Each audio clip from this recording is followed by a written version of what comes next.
Di antara sifat istri yang solihah itu kata Nabi Muhammad, menganggap suaminya bagaikan raja. Terungkapkan, teraplikasikan di dalam kehidupannya Sayyidatuna Khadijah, ibunda daripada para habaib yang ada sekarang ini, sehingga kita lihat bagaimana banyak mereka seperti itu karena sedikit unsuriah daripada keturunan wanita yang solihah itu Sayyidatuna Khadijah, di mana beliau itu adalah seorang wanita karir.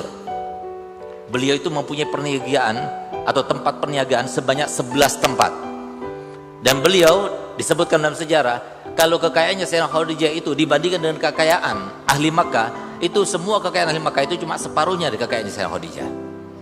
Wanita bangsawan, wanita rupawan, tapi subhanallah begitu kawin dengan Nabi Muhammad yang pada waktu itu berumur 25 tahun, belum menjadi rasul, belum menjadi seorang nabi, pertama kali yang diungkapkan oleh beliau ketika berjumpa dengan Nabi Muhammad, "Qal ya Muhammad, al-an sirta zawji, al-an baiti baituk, mali malik, wa ana jariyatuk." Sekarang engkau wahai Muhammad menjadi suamiku, dari mulai sekarang hartaku ini hartamu, rumahku ini rumahmu, dan aku adalah budak perempuanmu. Apakah perkataannya semacam ini pernah dikatakan oleh istri kita sekarang ini? Nah, ini kan salah satu pertanyaan yang harusnya kalau kita mengikuti Sayyidatuna Khadijah, itu berarti sunnah, karena diungkapkan oleh istrinya Nabi yang mewakili kalangan perempuan semuanya.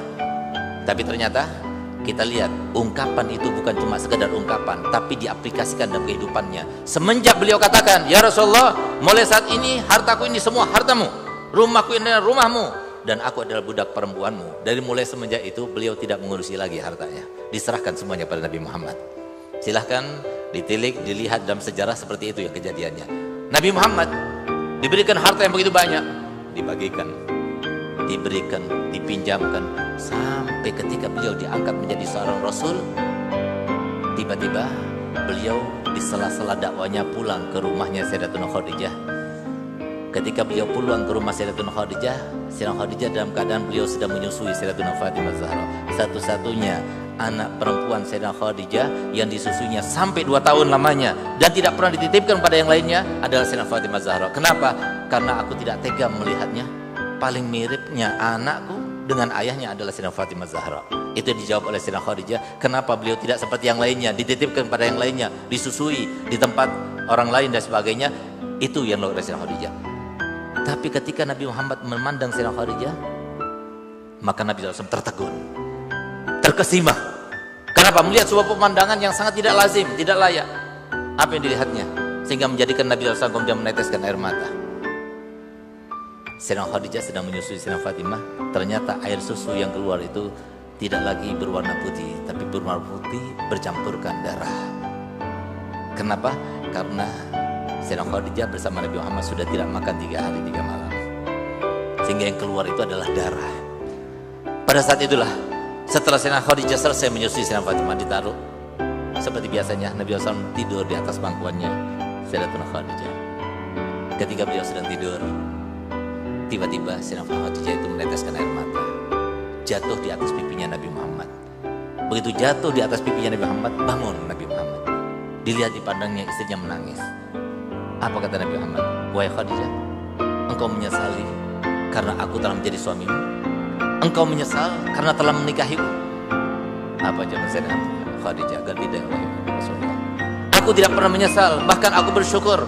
Tapi aku tadi menangis karena aku dulu punya harta banyak, aku bisa menopang, aku bisa berjuang, aku bisa menolongmu di dalam dakwahmu dengan uangku. Aku dulu punya pengaruh, tapi uang sekarang sudah tidak ada, pengaruh sudah tidak ada, sehingga aku menangis, aku menyesal kenapa aku tidak bisa membantumu. Kalau seumpama aku menyesal karena aku menjadi orang yang tidak punya setelah aku kawin denganmu, dengarkan kata-kataku wahai Nabi. Kalau seumpama aku meninggal dunia sementara kau masih memerlukan kepada dana dan kau tidak mendapatkannya, gali kuburanku, ambil tulang belulangku, rakitlah sebagai sampan, tumpangilah untuk dakwahmu. Kalau engkau mau pergi ke pasar, juallah rakit itu, dan dana yang kau dapatkan jadikan dakwahmu." Itu luar biasa. Dan subhanallah, pantas kalau Nabi kita Muhammad SAW bersabda, kalau kita ingin tahu bagaimana kita mati nanti, lihat bagaimana mengisi sehariannya. Ternyata Sayyidatuna Khadijah juga mengisi hariannya dengan taat kepada suaminya, dan meninggalnya pun juga dalam keadaan taat kepada suaminya, di mana Nabi Muhammad telah bersumpah dalam hadisnya, demi Allah, aku tidak pernah melihat suatu pemandangan, suatu perkataan yang membuat hatiku sedih, membuat hatiku galau. Dan demi Allah, aku tidak pernah ingin memerintahkan sesuatu kepada Sayyidah Khadijah kecuali sebelum aku perintahkan, Sayyidah Khadijah sudah melakukannya untukku. Sampai suatu waktu kita kan pernah dengar kan, satu-satunya perempuan yang pernah ada yang mendapatkan salam langsung daripada Allah SWT hanyalah Sayyidatuna Khadijah. Di mana kita dapatkan itu? Di mana Sayyidah Khadijah itu mendapatkan? Ketika Nabi SAW menyampaikan, mendapatkan ucapan salam daripada malaikat Jibril, lalu kemudian Jibril berkata kepada Nabi SAW, "Ya Rasulullah, Allah telah mengutusku kepadamu dan Allah memerintahkanmu untuk menyampaikan salamnya langsung kepada istrimu Khadijah, dan sampaikan juga salamku kepadanya." Di mana itu disampaikan? Ternyata di gua Hira, tempat Nabi SAW beribadah dan berkhulwah, yang kadang-kadang beliau itu pergi ke sana sampai sebulan, sampai 40 hari lamanya turun, lalu berangkat lagi. Suatu waktu Nabi SAW itu gak turun-turun, agak lama, sehingga Sayyidah Khadijah kepikiran. Maka kemudian Sayyidah Khadijah itu membuat makanan dan lain sebagainya, dia angkat ke sana, padahal dia naik ke atas sana untuk mengantarkan makanan ini, padahal Sayyidah Khadijah dalam keadaan hamil 9 bulan. Pernah kita naik ke Gua Hira? Alhamdulillah saya pernah. Itu dari bawah sampai ke atas saya tempuh 1 jam seperempat. Itu sudah akses yang sudah dipermudah sedemikian rupa. Saya pernah ada saksinya, Habib Din, Habib Ahmad, waktu itu ikut bersama saya. Kita katakan, ngisi waktu daripada kita ngobrol supaya kita lebih dapat pahala banyak, ayo kita di perjalanan baca rotib hadat, rotib atos. Oh baik, subhanallah, baru kita naik sudah kita nggak bisa baca apa-apa. Kenapa? Sesak dada, nafas, gara-gara apa? Gara-gara perjalanan yang sangat luar biasa, melelahkan. Ini saya tidak hamil, tidak bawa apa-apa. Bagaimana dengan Sayyidah Khadijah yang pada waktu itu hamil 9 bulan, naik ke atas sana, sehingga pantas kalau Sayyidah Khadijah itu betul-betul mendapatkan sebuah surga yang tidak ada duanya. Surga yang satu-satunya yang hanya milik Sayyidah Khadijah itu adalah surga untuk Sayyidatuna Khadijah. Semoga kita termasuk yang masuk ke dalam surga itu dan bertemu dengannya. Apa yang terjadi? Sayyidah Khadijah itu tidak pernah melukai perasaan Nabi Muhammad. Sayyidah Khadijah itu adalah seorang istri yang tidak pernah sampai menjadikan Nabi Muhammad SAW itu dirinya itu beban, keluarganya itu beban, tidak pernah sama sekali. Sehingga apa? Suatu waktu ketika beliau di akhir umurnya sedang sakaratul maut, beliau berkeluh kesah dengan putri-putrinya, Sayyidatuna Fatimah dan Sayyidatuna Kulsum pada waktu itu. Beliau katakan, ketika beliau itu meneteskan air mata, lalu mengerang kesakitan, di saat itulah kemudian Sayyidatuna Fatimah berkata begini kepada ibundanya, "Ibu, engkau meneteskan air mata karena engkau merasakan sakitan?" Maka kemudian dia katakan, "Tidak, wahai putriku, aku menangis karena ingat kepada ayahmu. Sampaikan pada ayahmu nanti. Kalau seumpama aku meninggal nanti, tolong mintakan kepadanya. Kalau dia ridho, jangan dipaksa. Kalau dia ridho, baju gamis yang dia pakai, biarkan aku pakai di dalam kuburku nanti.